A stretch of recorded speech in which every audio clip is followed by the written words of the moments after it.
Question. Very often, I confess the sin of judgment. This is because the line between reasoning and judgment is so fine that at some point, I go over this line. I realize that I have not been reasoning about someone, but judged this person, only later when this is done. How did you, Father, resolve this problem for yourself, and where does reasoning end and judgment begin? Is there any experience of the Holy Fathers of our Church telling us about this issue? I have not seen it yet. Answer. The whole experience of the Holy Fathers is about this. We all live through our intellect.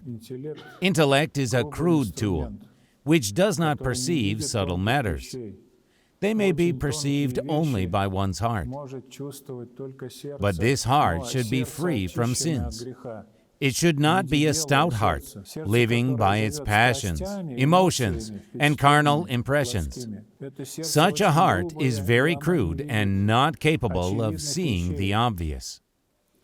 The Holy Fathers paid attention to their mind, which began to work through the heart. That is why we have the notion of the prayer of the mind in the heart, the mind that lives through the heart and is capable of fathoming many subtle matters existing in the world, which are not understandable by a crude mind. That is why you admit your disability facing such moments. I partially feel the same. For that reason, we set ourselves a goal of reviving the life of our mind in the heart, so that the heart ceases being flat and becomes spiritual. And we could call it a deep heart. I use this notion very often. The outer heart lives through emotions. Even though some emotional states appear to be more subtle than the states of the intellect. Even within this format, people sometimes say, "My heart directed me." Everyone has experienced this. Your intellect could not get to the point of the matter and build up the construction, while your heart directed you, even though your heart was not spiritual and deep yet.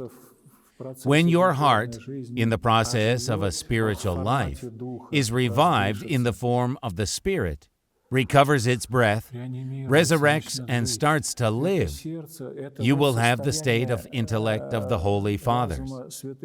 This is partially the state of their discernment and clairvoyance. They enter such subtle matters of life that do not exist for a common person at all.